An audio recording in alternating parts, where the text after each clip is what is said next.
análisis. Nos acompaña para ello Martín Guerra, es analista político, es escritor, es miembro de la organización Izquierda Socialista, nos acompaña desde Lima. Martín, ¿cómo está? Muy buenas noches. Muy buenas noches, Tatiana. Un gusto estar nuevamente en tu programa. Muchísimas gracias, gracias de hecho por acompañarnos en distintos momentos durante este fin de semana, en momentos tan complejos además que ha vivido el país. Pareciese, se lo pregunto, que viene un poco de calma, un poco de tranquilidad. ¿Quiénes representan, a qué partidos representa esta nueva mesa directiva del Congreso escogida esta tarde? Lo primero, yo te haría una síntesis muy breve, como si fuera una obra lamentablemente dramática en 4 actos, para que se entienda un poco la dinámica de lo que se viene. El primer acto se iniciaría el 2016 con el triunfo de Kuczynski y se abre una pugna entre 2 sectores de las clases dominantes, digamos una oligarquía tradicional muy pegada a las finanzas y un sector mucho más duro de ultraderecha. Esto concluye con la renuncia de Kuczynski, el 2018. El segundo acto sería el arribo de Vizcarra al gobierno del Perú y la pugna se reinicia, esta vez muy fuerte, entre el Ejecutivo, representado por Vizcarra, y el Legislativo, el Congreso, que tenía la mayoría con un gran peso del fujimorismo y del aprismo, la ultraderecha. Esto llega a su final dramáticamente con el cierre del Congreso a finales del 2019. Viene el tercer acto. Se convocan elecciones. Las elecciones son extraordinarias en enero de este año, el 2020, y arriba al Congreso una nueva clase, digamos, que se ha ido gestando las últimas décadas, de, llamémosle, una burguesía provinciana del interior del país, que entra a disputarle el poder económico a la vieja oligarquía, a los que hemos llamado en diversos análisis los liberales.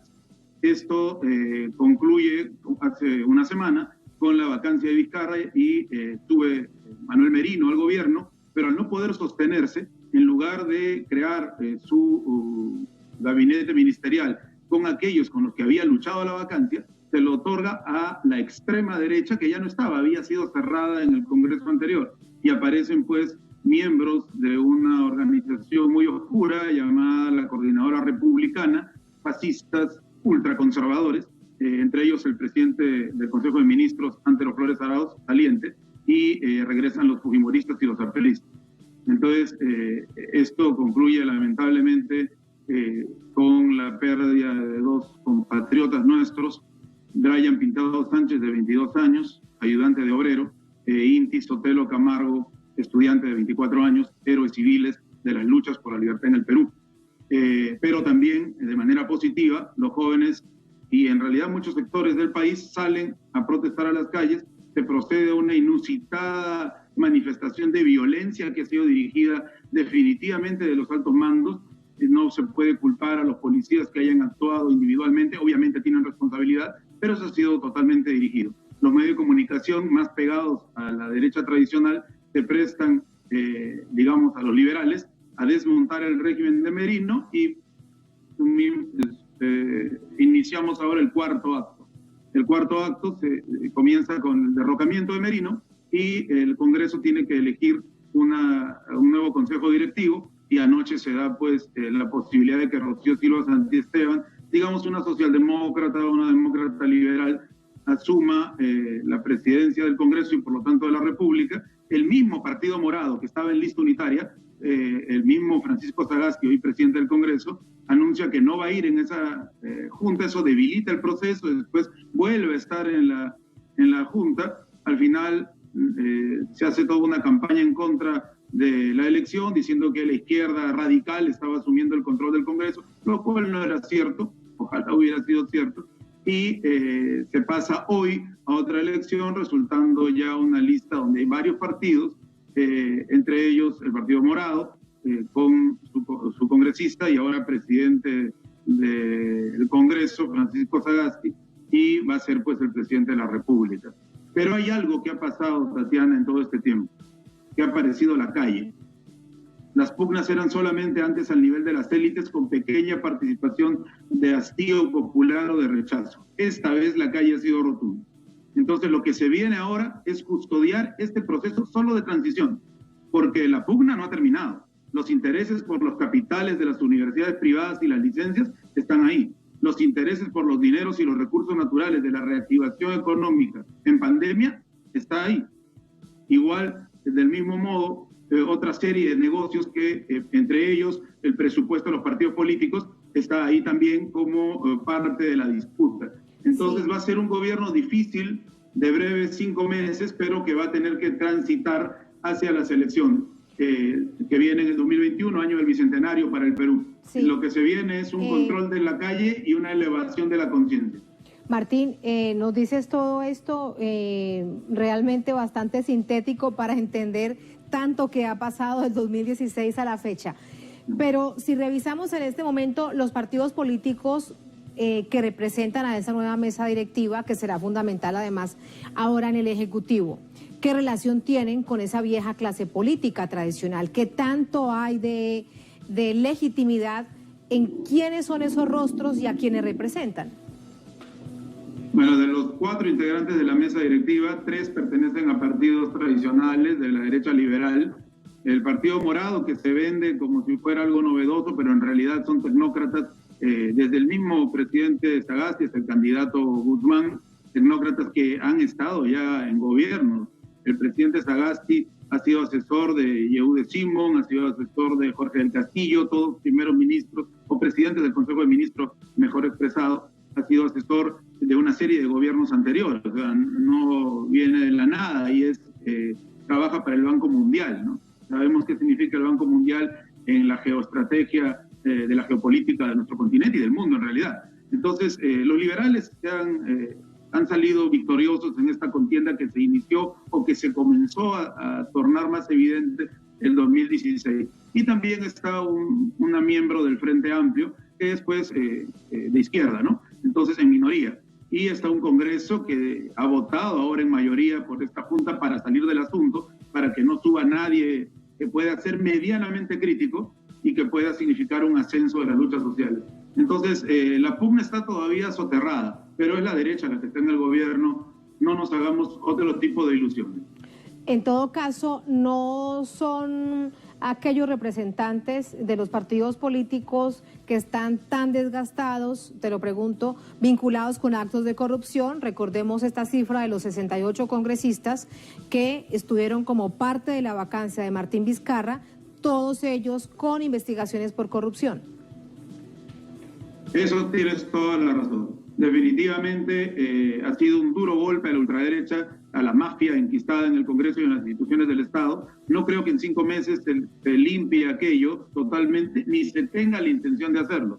Pero de todas maneras, pensemos en la calle. Eso ha significado un alzamiento de la conciencia del pueblo, sobre todo de los jóvenes. Jóvenes que eran criticadísimos desde los medios de comunicación, desde incluso los adultos y los padres de familia, los profesores, etcétera, llamándoles millennials o generación que no piensa y que no lee, que no se preocupa. Estos jóvenes han dado la talla, era verdaderamente un campo de batalla, atacados por todos los flancos, generaban piquetes de soporte médico, grupos que apagaban o trataban de disminuir los gases de las bombas lacrimógenas, otros grupos que recogían heridos.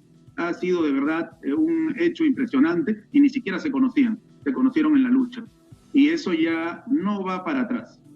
Cualquier cosa que haga el Congreso o el Ejecutivo a partir de ahora va a ser vigilado y sancionado por la calle. Y eso significa que podemos estar a puertas de una Asamblea Popular Constituyente, que por cierto no es una imitación directa de lo que se ha hecho en Chile. Se viene proponiendo desde el Movimiento Popular Peruano hace años, pero ahora se ha vuelto ya Vox Populi, ¿no? Ayer fue tendencia en Twitter, tendencia mayoritaria, por poner solo un ejemplo en redes, ¿no?, del llamamiento a la Asamblea Popular Constituyente.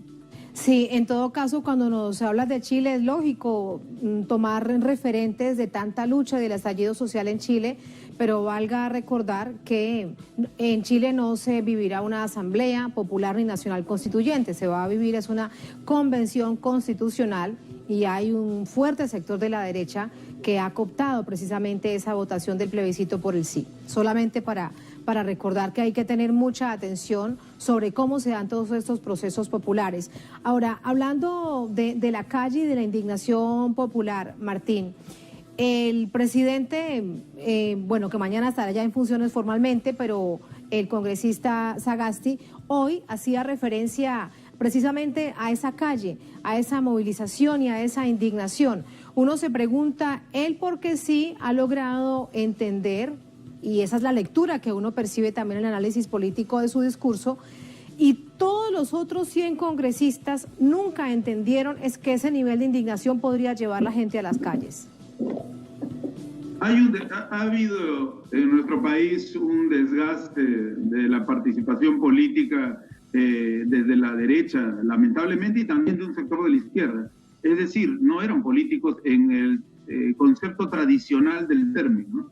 Sino eran, discúlpame la palabra, mafiosos que se aupaban a los poderes del Estado para proteger sus intereses de mafia y de empresas no tan santas, ¿no? Entonces, ese desgaste creo que los obnubila, cierta concepción corporativista del Estado de protegerse unos a otros, no les permitió ver el pulso de la calle. El congresista, presidente del Congreso, Francisco Sagasti, es un cuadro político que estaba en la lucha de los 60, hoy día él en su intervención hacía alusión a esto. Eso le permite una mayor observación lógica de lo que se está jugando en la calle y de la correlación de fuerzas.